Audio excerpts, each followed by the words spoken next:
La Jornada Zacatecas TV, un espacio de libertad.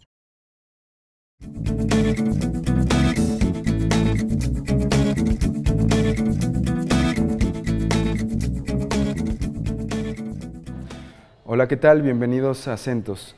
En esta ocasión le dedicaremos el programa a la risa, a la comedia, a la necesidad del humor en este México, en este mundo tan patas para arriba. A propósito de la digamos, difusión, la dictadura perfecta que ha provocado carcajadas, pero carcajadas también trágicas entre los mexicanos, tenemos hoy un invitado especial, que es Paolo Becerra, muchas gracias, Paolo, por estar aquí con nosotros. Te presento muy rápidamente. Él es parte del carro de comedias de la UNAM, que estuvieron presentándose en la 13ª edición del Festival Internacional de Teatro de Calle. Vamos a estar platicando con Paolo sobre la necesidad de reír, del humor en México, en el mundo. ¿Por qué es tan importante, pues, el humor? Pero un humor, también ya lo decíamos fuera del aire, inteligente, pues un humor que, diría Augusto Monterroso, el fabulista famoso guatemalteco mexicano, hace falta primero generar pensamiento, reflexión y después sí una carcajada, pero es importante que estos dos elementos vayan juntos en el humor. Entonces, antes que cualquier otra cosa, Pablo, me gustaría que nos relataras lo más breve posible de qué va la obra que estuvieron presentando aquí en Zacatecas, que lleva por nombre La Amenaza Roja. Sí. Bueno, Carlos, bueno, antes que nada, muchas gracias por la invitación, a mí representando al carro de comedias de la UNAM. Y pues bueno, presentamos la obra La Amenaza Roja, de Alejandro Licona, dirección del maestro Ignacio Escárcega. La obra trata de Pánfilo, que es una persona, digamos, cotidiana, ¿no? Que vive en nuestro México, es mujeriego, ¿no? Tiene a su amante y a su novia de su casa, ¿no? Normal. Y él muere. Y entonces tenemos a una doctora que está enamorada de un viejito, que es muy sabio, ¿no? Entonces ella quiere que ella siga vivo para, pues para poder seguir amándolo, ¿no? Durante toda la eternidad. Entonces, a manera como de Frankenstein, esta doctora lo que trata, le va a quitar la cabeza para que transplantar un cuerpo nuevo y entonces poder vivir con él. Lo que pasa es que hay una enfermera, Basilia, ella lo que hace es que equivoca los cerebros, ¿no? Bueno, destruye el cerebro del doctor San Román y entonces, como no tiene otro cerebro, se le ocurre llevarse el cerebro de Pánfilo, ¿no? Que había muerto en un accidente automovilístico. Y entonces, de ahí se generan como toda una serie de situaciones chistosas, ¿no? En cuanto a lo que pasa. Y es básicamente como el argumento de entrada de la obra. ¿En dónde cabe la risa hoy en día en este México tan manchado de sangre, con tanto olor a pólvora, pues, con tantas fosas, que este México parece una fosa inmensa? ¿En dónde cabe la risa, pues, hoy en día en este México? Y una risa, un humor que no es por nada más estar dando panegíricos o haciendo panegíricos al carro de comedias de la UNAM, pero me parece que es un humor inteligente que tiene aparte de esa historia de situaciones, un humor chistoso, más bien situaciones chistosas, tiene este fondo de reflexión, de pensamiento, de decir, el humor tiene que ser inteligente también, porque puede generar reflexión y cambios, ¿no? Entonces, ¿dónde cabe la risa hoy en día en este México, en este mundo también yo lo decía al inicio, patas para arriba, tan al revés, pues, ¿no? Pues mira, el arte, una de las cosas que hace es dialogar con el contexto en el que está viviendo, ¿no? Y hay varias formas de dialogar. Una de ellas es con el humor, ¿no? Que es la manera en que nosotros lo hacemos. Yo recuerdo una frase que me viene a la mente en cuanto a esta pregunta, de Nelson Mandela. La voy a parafrasear, ¿no? Porque no la conozco, no me la sé bien. Él dice que si se le puede enseñar al hombre a odiar, a tomar las armas, también se le puede enseñar lo contrario, que es el amor, a ser hermanos entre nosotros. Y entonces crear una sociedad que todos esperamos, ¿no? Mejor, él dice.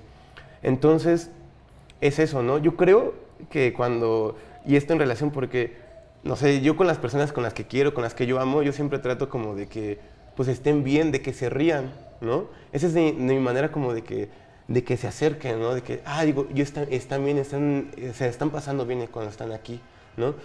Y entonces de esa manera el arte, mediante el humor, puede hacer que la gente se abra, ¿no? Que recibirlos con amor, de alguna manera, ¿no? O sea, de que esa risa digan, ay, estoy bien, ¿no? Ese derecho a la felicidad de la que hablábamos antes, ¿no? Fuera del aire.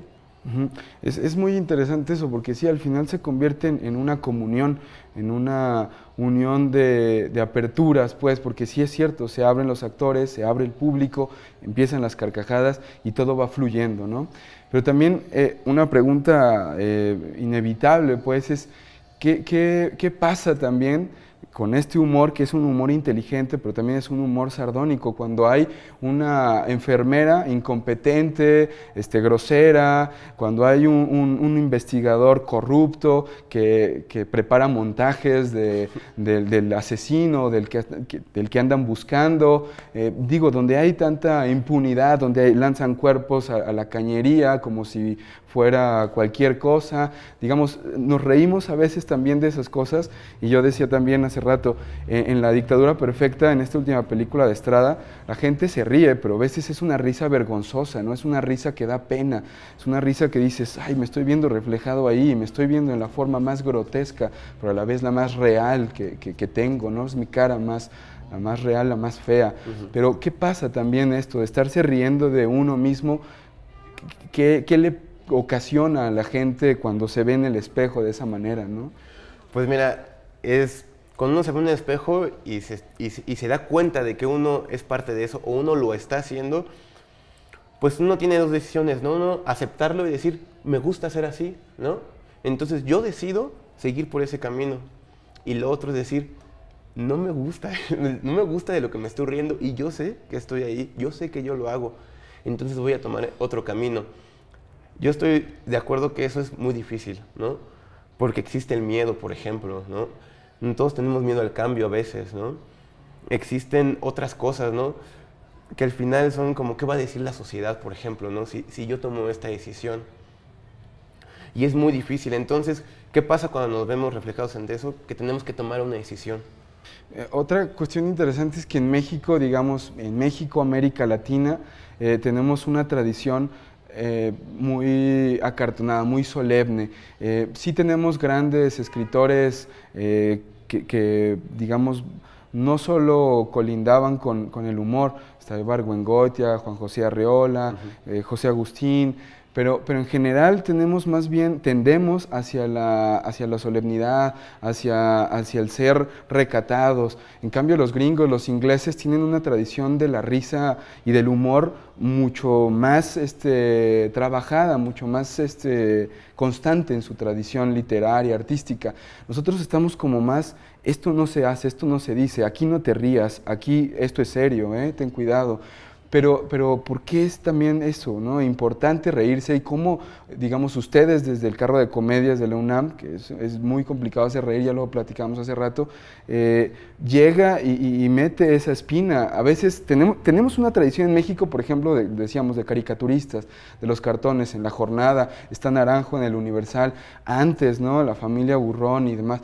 Y también, por ejemplo, está en Argentina con Mafalda, pero bueno, tenemos esa tradición. Sin embargo, nos cuesta trabajo soltarnos y decir, la risa, el humor, también es inteligente y puede ser muy puntiagudo. A los políticos no les gusta nada que se rían de ellos, a los poderosos no les gusta que se rían de ellos, ¿no? En cambio, ustedes sí lo intentan y lo logran, creo, y la gente se ríe de eso, ¿no?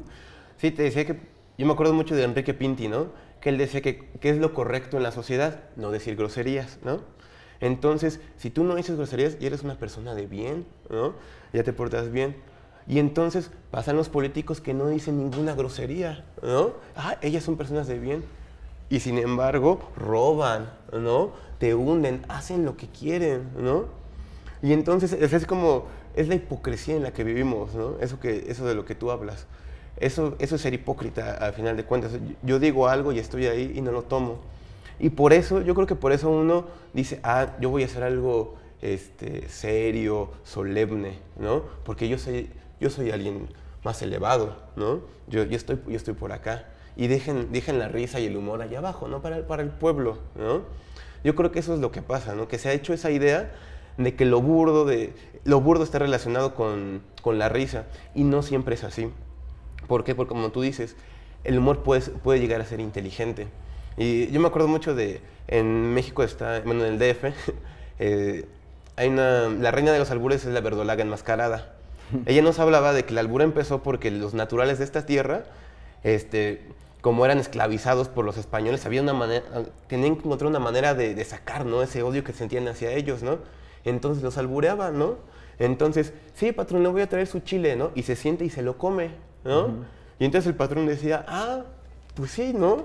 Y entonces ellos se iban, ¿no? Así súper, o sea, ya se habían logrado vengar del patrón, de alguna manera, ¿no? Y estaban en la risa. Por eso surgió el albur. Y es una forma de trabajar inteligentemente con el lenguaje. O sea, ahí no hay nada de burdo, ¿no?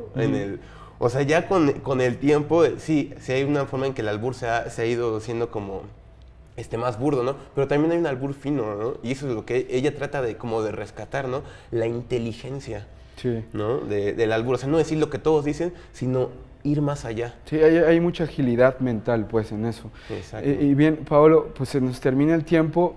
Nada más me gustaría preguntarte por último, desde tu trinchera, desde tu palestra, ¿hacia dónde ves que va esto? Ayer en la obra sacaban los carteles de Ayotzinapa, gritabas tú lo de la UNAM por una universidad pública y gratuita. Estamos teniendo un embate fuerte, pues, en México, se le puede llamar neoliberalismo, además también critican eso en la obra, ¿no? La propia universidad, estoy volanteando y estoy hablando de que eres una presa del sistema y tal, pero no, a lo mejor no está ayudando del todo, no lo sé. Me parece incluso ahí ácida, pues, la crítica a la propia Universidad Nacional Autónoma de México, pero ¿hacia dónde crees que va esto? ¿Hacia dónde nos gustaría también que fuera esto, ¿no? Y desde, repito, tu trinchera, desde tu escenario, Pues yo siento que sí va a ser una transformación. ¿Hacia dónde va a ser una transformación? Depende de nosotros. ¿Por qué digo que va a ser una transformación? Porque cuando uno viaja o simplemente conoce más personas y empieza a platicar con ellas, se da cuenta de que hay algo que está pasando, ¿no? De que nos estamos quejando de lo mismo, ¿no? De que sentimos que tenemos que hacer algo. Y entonces, si ya yo me encuentro con esas personas y veo que están ahí, no solo en el DF, sino en todo México, entonces yo veo que hay algo que se necesita transformar. Y entonces está en nosotros, y eso es lo que yo no sé, ¿no? Porque sí es cierto, porque si queremos un cambio radical, tenemos que tomar decisiones que son muy fuertes, ¿no? O sea, que sí implican algo que tal vez no nos guste y que no sea bueno para nosotros, ¿no? Pero tal vez a largo plazo sea lo mejor. Pero es eso, o sea, ¿estamos dispuestos a arriesgar eso? Esa es la pregunta, ¿no? O podemos simplemente seguir quejándonos y entonces la transformación va a ir hacia otro lugar, ¿no? Va a ir hacia otro lugar que yo creo que no es algo que nos lleve a esa felicidad, hacia ser libres. La libertad cuesta. Muy bien, muchas gracias, Paolo, de verdad. Y ojalá los tengamos nuevamente por acá pronto en Zacatecas. Ok, ¿Sí? Gracias. Gracias a ustedes también y hasta la próxima.